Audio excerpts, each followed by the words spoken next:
Viewers, by now you're well aware of Kobe Bryant's death. That has left the world, simply speechless. Not only did he die in that tragic accident, but also his 13-year-old daughter Gianna and 7 others who are en route to attend a basketball game in California. Today we are sitting down with a dynamic panel from the British Virgin Islands. As you all know, Kobe is a man that touched the lives of many persons across the world, including those here in the British Virgin Islands. To my left, we have Dean, the sportsman. Of course, a lot of you know him from the sports media. We have the president of the Basketball Association, Mr. Derek Varlack. We also have Jason Edwin, correct? And we have Steve Parolon and CEO of CCT, Mr. Avrat Penn, who happens to be a huge fan of basketball as well. Now, guys, as I look across this panel, I'm sure in some way or the other, we've all been impacted by the life, the legacy, and now the death of the legendary Kobe Bryant. How are you guys processing all of this since the news broke yesterday? Well, let me start then.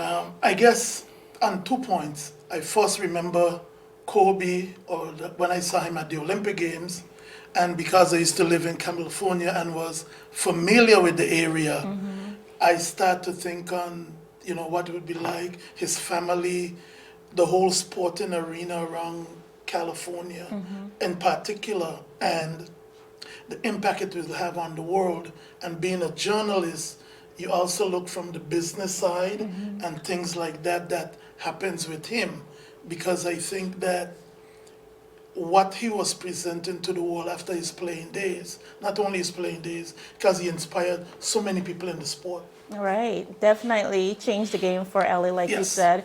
What about you, Mr. Varlat? When I heard the death of Kobe Bryant, I actually was walking, and it was a great shock to me. And I stopped walking and I realized, well, it's a great leader, ambassador for basketball at past. But later on, after I found out of the death of his daughter, Yeah. that one really touched me. And that is when I break down in tears, because I'm a father of 3 myself. Right. And it's like you're wondering at the last moment when he's gonna know he's gonna die, what he could have said to his daughter, or what his daughter could have said to him. Right. Not only him, but the family. And a quote that Kobe Bryant make: "We only play the game, but we're not the game. Yeah.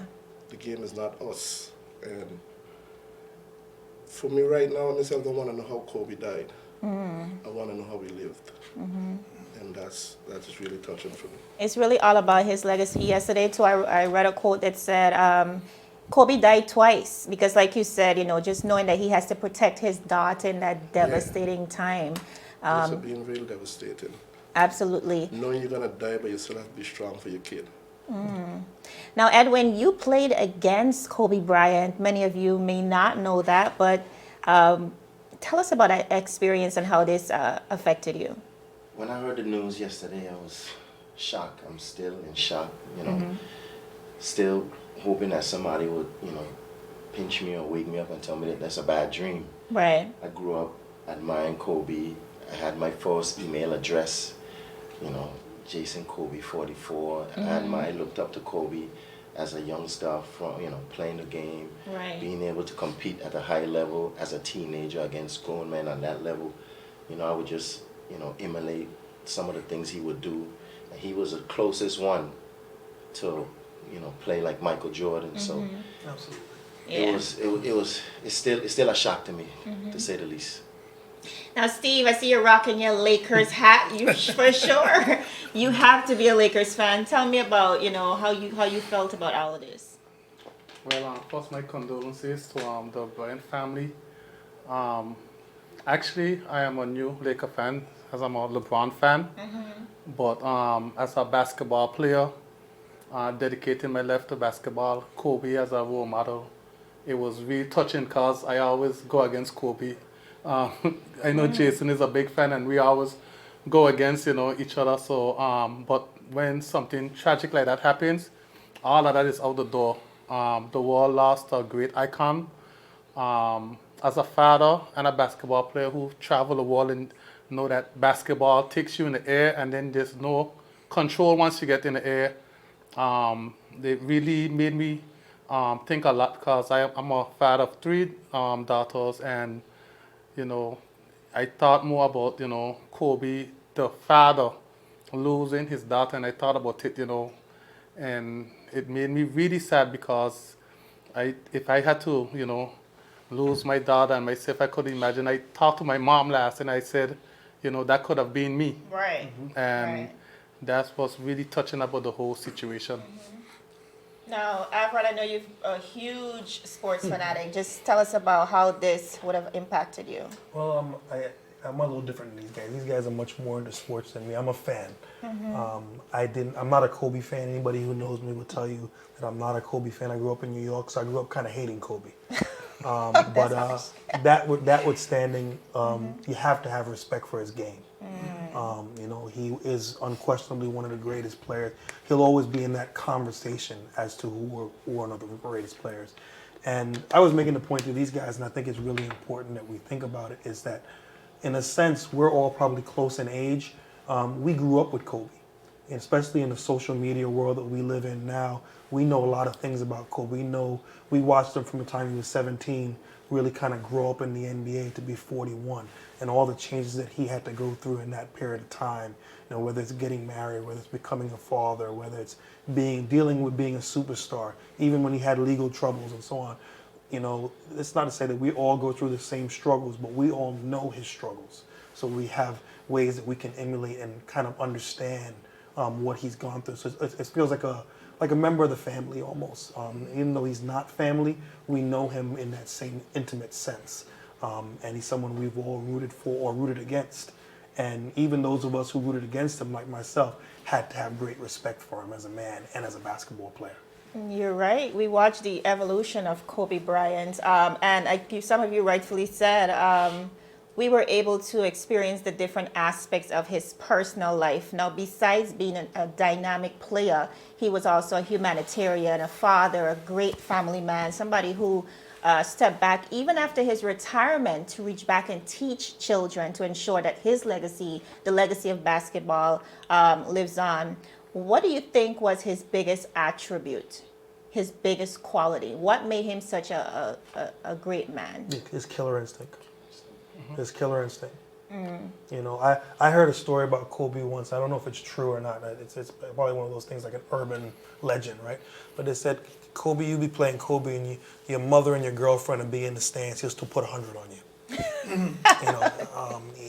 That's just the way he thought. And I think the only other person I can think of that I remember as a contemporary that had that mentality was Jordan. I think that's why the comparison has always been there.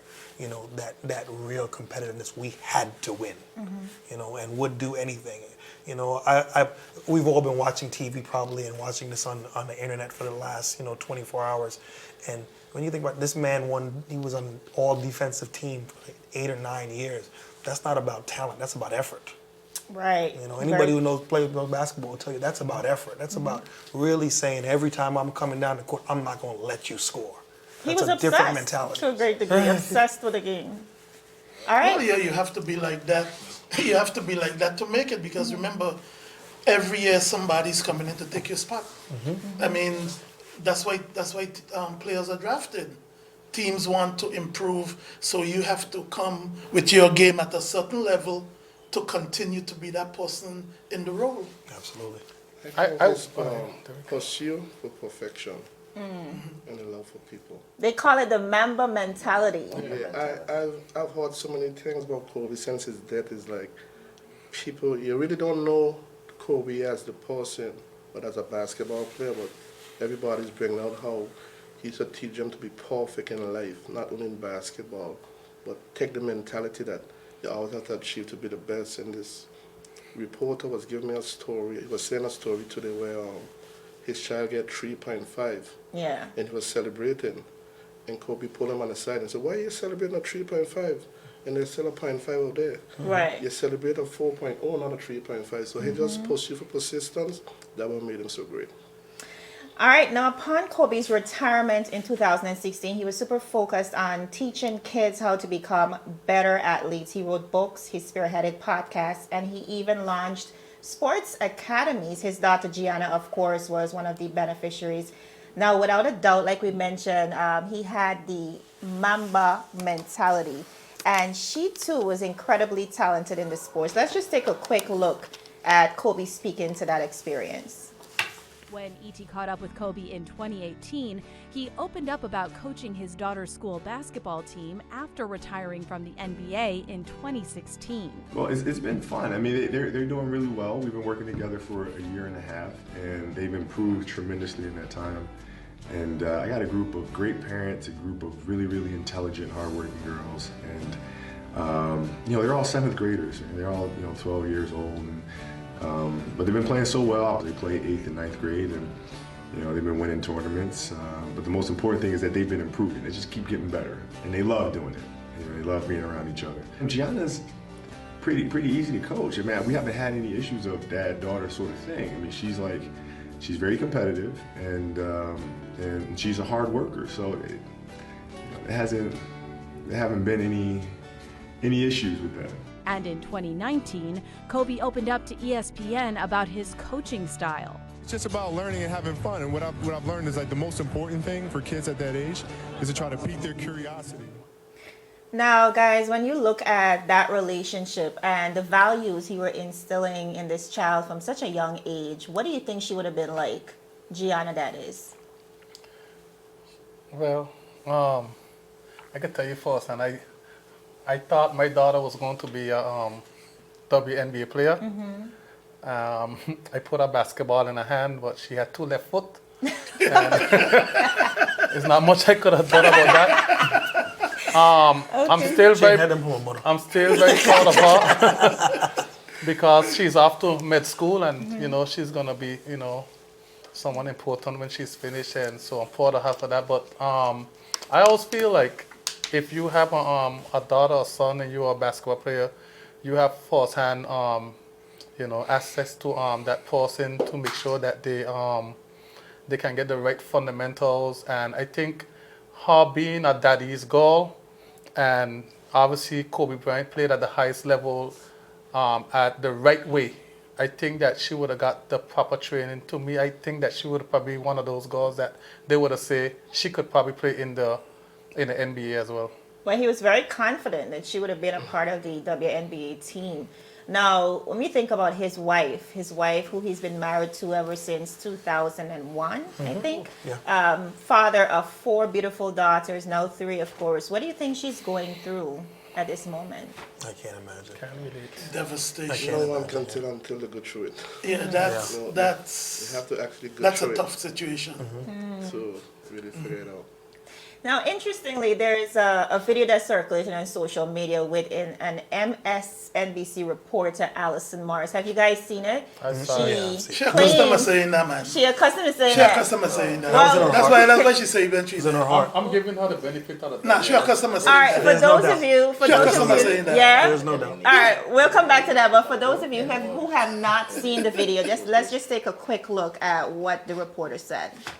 Like the kind of star that was perfectly cast on the Los Angeles Lakers. Kavita, if I could ask you to stay with us. The context. No, I listened to it again, and her excuse is BS. You won't say that in No, your after excuses are gonna LA. have to. You know what she said? So viewers, sorry guys. Oh, sorry. Earlier yesterday, she apologized. The quote says, "Earlier today, while reporting on the tragic news of Kobe Bryant's passing, I unfortunately stuttered on air, combining the names of Knicks and the Lakers to say Nakers.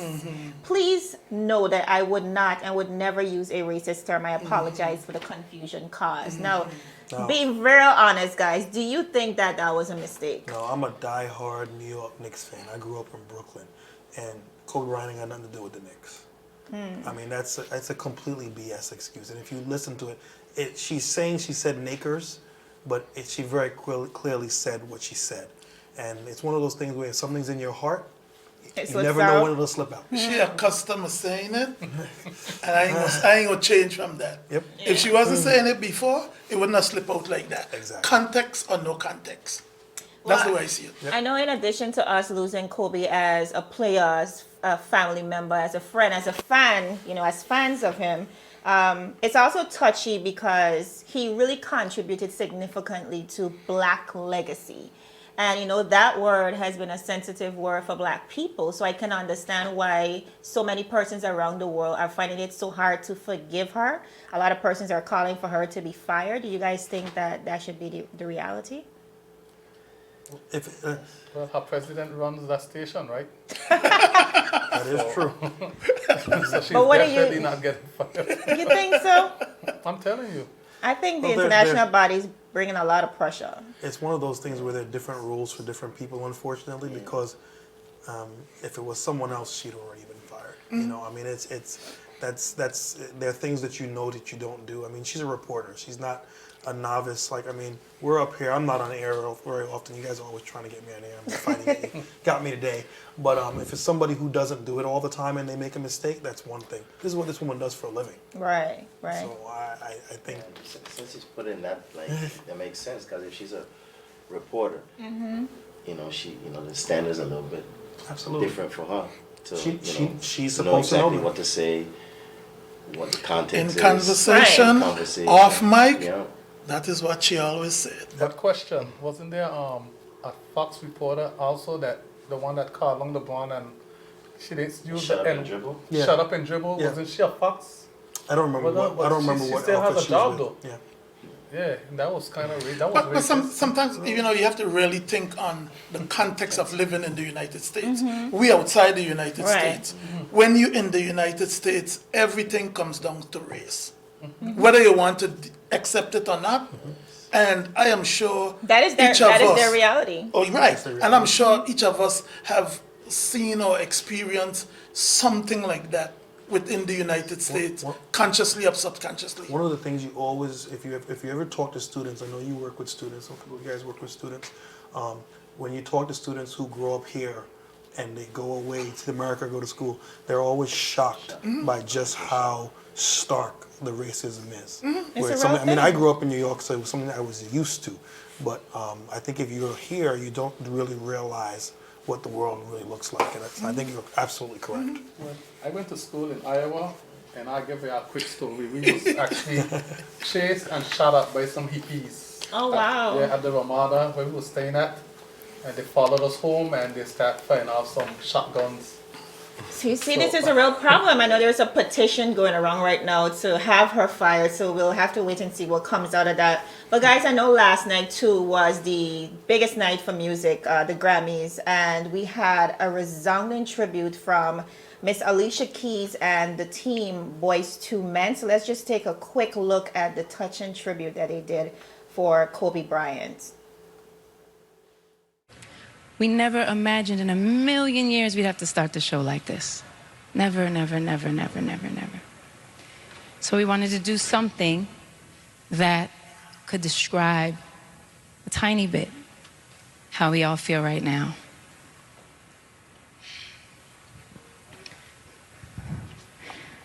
It's so hard to say goodbye to what we had. The good times that made us laugh outweigh the bad.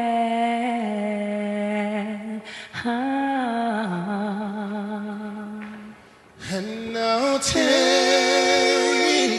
with me the memories to be my sunshine after the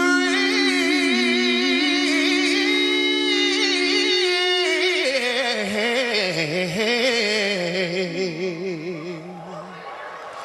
It's so hard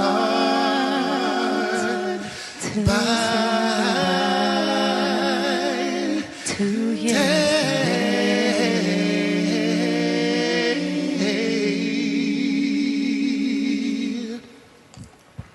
We love you, Kobe. Boys to Men.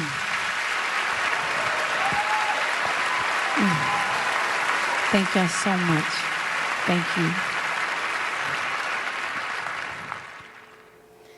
quite a moving tribute there at the Grammys last night, of course, honoring the late Kobe Bryant. Now, guys, I cannot let you guys leave this panel without reflecting on what you would consider to be your best Kobe moment of all times. We'll start with you, Afrod. Oh, mine is terrible. I like when Chris Childs punched him in the grill. What? But I'm a Knick fan. You know, that, I mean, that's in all jokes, that was fun for me. But his impact on the game, you know, is I can't bring down to one moment because I'm not really a fan of his per se. But his impact on the game is unquestionable, and he gets all respect. Steve? Well, my greatest moment for Kobe was actually watching him and Shaq three-peat with the Lakers because They were a dangerous combination, because weren't they? before that, we had seen the dominance of the Chicago Bulls, and then we had the Spurs win that one time, and then we wasn't sure who was going to take Pistons over. was in there for a bit. Yeah, and then they just came, and it was a dominant duo like Scottie Pippen and Jordan. So that was like my key moment for Kobe. You must have been playing against him. Kobe, you got a picture? Slamming on him. You have a picture? Yeah, we have the picture. The picture should be up The on one the with screen. Kobe dunking on him? Not that one, but we do have another one. There you go. You got the wrong one. That picture was in 2007. That was a summer FIBA games in Las Vegas. FIBA Americas game in Las Vegas. Summer before, I think the USA team did poorly in international competition. So Kobe and a list of other NBA superstars said they're gonna form, alliance to bring back US to, it's The Redeem. the Redeem team. They call themselves the Redeem team. And Kobe and them locked in for that summer, 2007. And the Virgin Island team had qualified for the same games. The schedule came out. We were going to be playing the US team in our fours go around.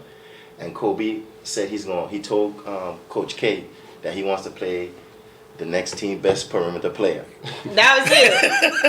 And So, that was you. The jump ball happened. Kobe came. I got him. And I'm like, yeah, he got me. You got me with the autograph though. Long story short, after the game, we're in the locker room, and I told our coach at the time, Jim Herrick, and he was a UCLA coach who won the national championship back in the early 90s. I told him, hey, Kobe's my idol. I need a picture with Kobe before we leave. He went over to Kobe and he said, Kobe, we got some players who, want your autograph and picture. And Kobe like, yeah, send them over. So, we go over to Kobe and, hey, what's up? Hey, good game today. Right. And I'm like, Kobe shook my hand. You're starstruck. Yeah, I mean, I couldn't say nothing. I wanted to say more. I had all type of questions to ask Kobe, but I was just, cheese It's Kobe. yeah. We understood. Yeah. But that was my Kobe moment. Yeah. It's okay, bro. My greatest Kobe moment was after he won his 5th championship and him, his wife, and his kid put up the 5 fingers celebrating the 5th championship. 5 rings. And Wow. And when he and his daughter was having that conversation on the court, and it's hard to say that Kobe is actually better as a father than a basketball player. And that's why I give him all the respect. I'm a Detroit guy. I'm an Isaiah guy, and Kobe got all the respect for me. Like I said, it's for me now is not knowing how Kobe died, but knowing how he's lived.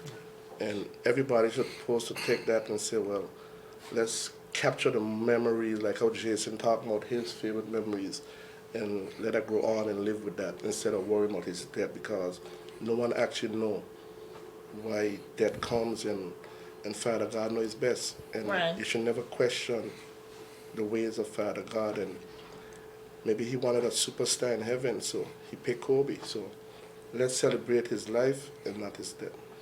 Mr. Varlock, I just wanted to ask additionally, I know you are the president of the Basketball Association. What does his legacy do for future basketball players? It's hard to say that. We wish we could have had Kobe here to teach the guy and to let the guys know that with hard work, you get great reward. Like I was telling the guy earlier that they asked Kobe if he get upset when people don't work hard, and he said no. he get upset when people don't work hard and expect to be great. Right. So that's something the youngsters can look about, that working hard, if you want to be great, you have to put in the work. All right, Dean, the sportsman. Well, my moment in the game, my moment was watching his interaction with players or at the opening of the Olympic Games, because I was there, and how he reacted compared to some other people with persons who came from other countries who wanted to get his autograph or things like that, and he was very engaging in them. And I think I saw the human side of him and not necessarily the basketball side. So those were things that stood out to me after he passed away yesterday. And of course, condolences to his family and the people in Southern California in particular. Can I ask you one quick question? If you were to interview as a media Kobe after a championship, what would be your first question? What would be my first question? First question. How do you measure this with the first one you won? What if that was the first one? Is this how you expected it to be? The feeling that you expect? Not where you're going to. No, because remember now, what Jason was just saying. He had a lot of questions for Kobe. Right. And he get in there by, he was silent as a lamb. Right. You just never So, know. because the thing is, when you win, it's a whole different feeling. It's a whole different experience when you are a champ Right. than anything else. Because I once found myself in that place. I said, but nobody ever tell me how to react. So it's a different Right. feeling when you achieve something. The mentality is completely different. The smell of blood. Not only the mentality, it's a entire feeling, because you have achieved something that you set out to do, and obtaining it now, you are set apart from the man who ain't win it. That's true. Okay, how And much? that only comes- He has 5 rings. How much people would even want half of a ring? Right. But what are they willing to do for it, right? Okay. What's He the put in quote? his work for those 5 rounds. Right. Okay. Absolutely. So the feeling he has is going to be different to everybody else. And each one he won, the feeling would be different. Right. Brings me back to a quote that you shared. Success is going from failure to Or going failure to failure without loss of enthusiasm. without loss of enthusiasm. And that really chronicled his believe in it. experience. All right. So definitely Kobe was a man that truly touched a lot of people around the world. Guys, I want to thank you so much for coming through on this panel. Of course, sharing your love for the amazing Kobe Bryant. Again, viewers, he is among 9 that died in that tragic helicopter crash that is yesterday. He's survived by his wife and 3 other daughters, but today we recognize that we truly lost a family member and a legend. Now, ever since his death, a lot of quotes of Kobe Bryant has been circulating online, but I'd like to close out this interview with one that reads, "I've pretty much done all I can here, and God will carry me the rest of the way. So I'm pretty comfortable with that." What a timely and profound quote as we close out the interview and as we remember the life and legacy of Kobe Bryant. So thank you once again. But before we go we want to offer up our prayers and condolences to the family of the Roberts. Steve, you wanted to say something? Yeah, just yesterday as we were dealing with the tragedy of Kobe Bryant and those other persons in the helicopter, one of our local, Oliver Roberts, he was in an accident and he lost his wife. He's now in intensive care, and also, he lost his son a couple of years ago. Last year. Last August. During the festival. And so I just want, we are praying country, and we're family oriented, and I just want us to just keep him in his prayers so he could pull through, and give his family some comforting words, cause trust me, that made my day. It was like that, and then it was really tough. Yeah. I haven't slept last night. It's tough. All right, guys, once again, thank you so much. And again, our prayers are with the family of that person and, of course, their family members as well. And, of course, the family, fans, and friends of the late Kobe Bryant. Thank you so much for joining us. I'm Javon Wilson for 284 Media. Thank you. Is business slow, cash flow down, hosting an upcoming event? We can help. Advertise with 284 Media and take your business or event to the next level by enhancing your present marketing and messaging strategies. Allow our team of experts to create a personalized ad that sets your business apart from all the rest. This could be your business or event. So, what are you waiting for? Contact our marketing team at 284media@cctbvi.com. Advertising with us works.